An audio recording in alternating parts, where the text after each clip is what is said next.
నా ప్రియ జేడిఎస్ మిత్రులారా, ఈరోజు స్వచ్ఛమైన వాక్యం, ఆలోచింపజేసే వాక్య సందేశం ఏమిటంటే, అత్తలారా మీ ప్రవర్తన ఎలా ఉంది?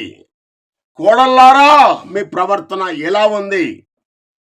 నయోమి రూతు అత్త కోడలను చూచి నేర్చుకోండి, బుద్ధి తెచ్చుకోండి, పరిశీలించుకోండి. వాక్య సందేశంలోనికి వెళ్దాం.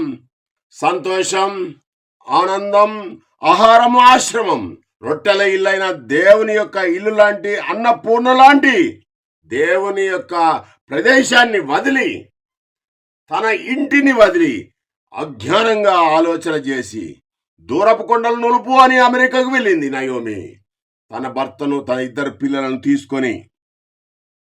కానీ అక్కడికి వెళ్ళిన కొన్ని రోజుల్లోనే కుమారులకు పెళ్లి చేసింది అత్త నయోమి. కొడుకులు చనిపోయారు, తన భర్త చనిపోయిండు. కోడళ్ళు విధవరాళ్ళయ్యారు, ఈమె కూడా విధవరాలైపోయింది. ముసల్తనం వచ్చింది నయోమికి, చేదు జీవితంగా మారిపోయింది. ఇద్దరు కోడళ్ళు, రూతు, ఓర్ఫా మాత్రం వెళ్ళిపోయింది అత్తను వదిలి, తన తల్లిగారింటికి, ఆమె భవిష్యత్తు కొరకు.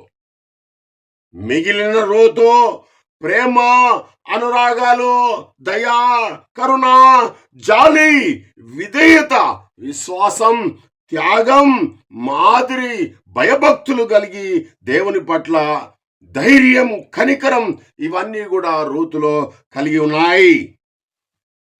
భర్తను దేవుడు తీసుకున్నా కూడా అత్తను కొండగా చేసుకొని, అత్తతోనే జీవితం అంతా కూడా అత్తతోనే అని తన ప్రాణంతో సమానంగా, అంతకంటే ఎక్కువగా విధేయత చూపింది అత్తకు.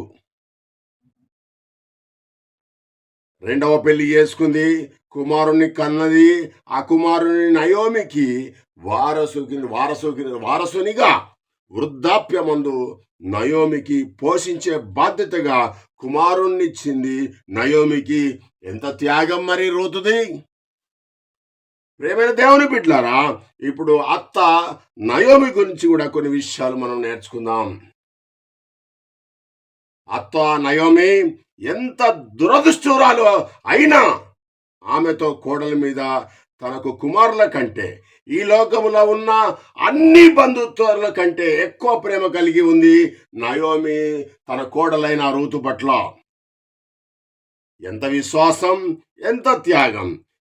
ఇదిలా ఉంటే దేవుడు వారిద్దరి మంచితనం వలన వారి కుటుంబముల నుండి ప్రపంచాన్ని ఏలే మహారాజును యేసుని పంపించాడు దేవుడు.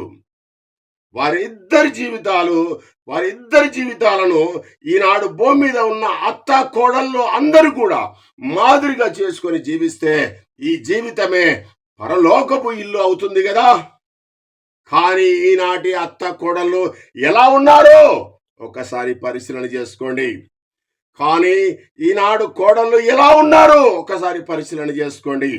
పైకి భక్తి కలిగిన వారు లాగున్నారు, లోపల ఈర్ష, పగ, కలహం, ఆక్రోశం, వెక్కిరింతలు, అసమానతలు, ఇవన్నీ కూడా ఈనాడు అత్త కోడళ్ళల్లో ఉన్నాయి. మాదిరికరమైన జీవితము లేదు, ఎవరికి వారు హెచ్చించుకొంచున్నారు. తస్మాస్ జాగ్రత్త! పరిశుద్ధమైన జీవితం జీవించి, దేవునికి విధేయత కలిగి జీవించి, భయభక్తులు కలిగి జీవించినట్టేదుంటే యేసుక్రీస్తు ప్రభు రెండవసారి వచ్చినప్పుడు నీ విశ్వాసానికి తగిన ఫలాలు పొందుతారని బైబిల్ గ్రంథం స్పష్టంగా తెలియజేస్తా ఉన్నది. దేవుడి మాటలు దీవించుగాక. ఆమేన్.